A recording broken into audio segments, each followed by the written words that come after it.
Well, thank you for all coming, but we're going to have just a chat really, a funny conversation about something that can't be talked about. So it's a little bit of a funny, crazy get-together.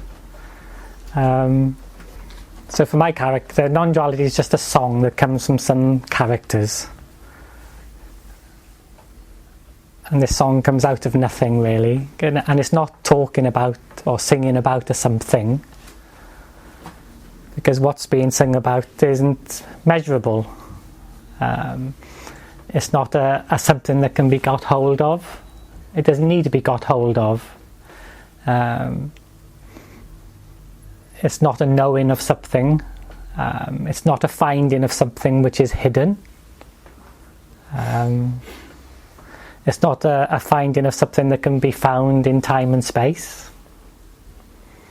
It can't be found outside. It can't be found inside. So intellectually, conceptually, it's an utter frustrating paradox. Especially to that energetic sense of wanting to be a knower, which we sometimes refer to as the me. Because it exists in knowing, it wants to know something. It's heard this term, non-duality, and possibly thinks, oh, that must be a something that I can get or find. And I can find that by doing a method or not doing a method. But this song has no methods. It's like methodological anarchy. There isn't a method to what isn't a something, to what is literally unconditional and is already the case.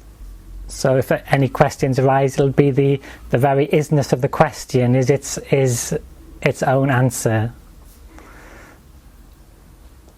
That which thinks it's looking is that which is being looked for.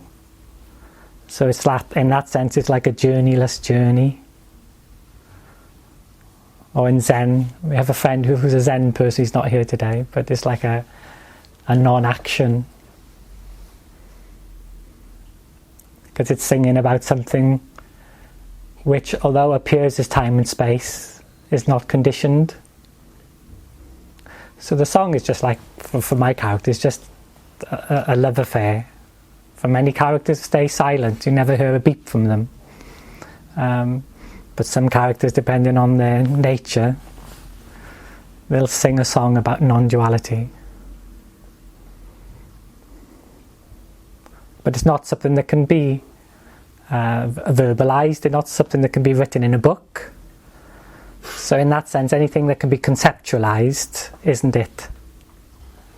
Non-duality is a very short conversation, and all it really sings is not to. It's not in a relationship to anything, any measurement. So it has nothing to say really about the movement called seeking or not seeking. Whatever's happening, there's just a song, a response that comes not to. So whether there appears to be a movement or not a movement, there's not to.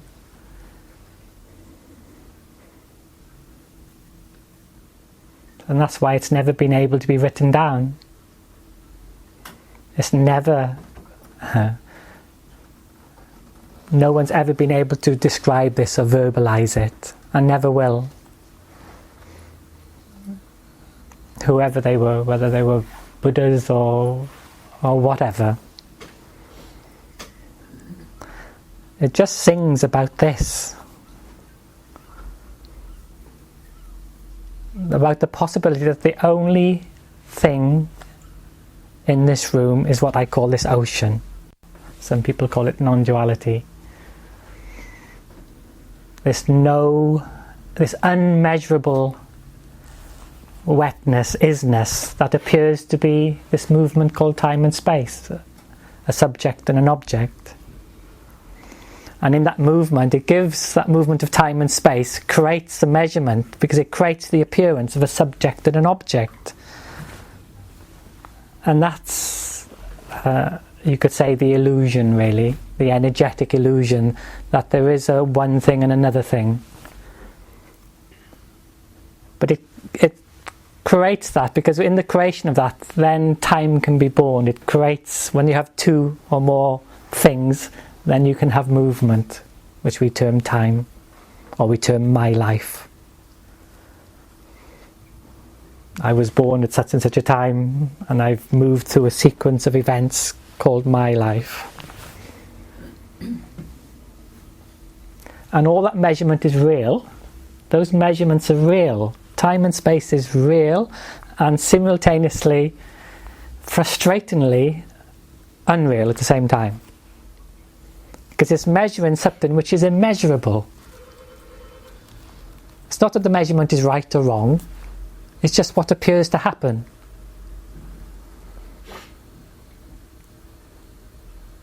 So, for some crazy reason, in some characters, that appearance of there being two separate things collapses, as it were. And that collapse can't be described, because it can't be measured, because it can't be measured by time and space. So in that sense, it doesn't happen in time and space, if you want to use that word happen. So it sings about this freedom, or this thing called life, and the possibility that there is no separate something having a life. There's not two, there's not two, there's not two. And there's nothing here that knows there's not two. There isn't a knower of something, a something called not two.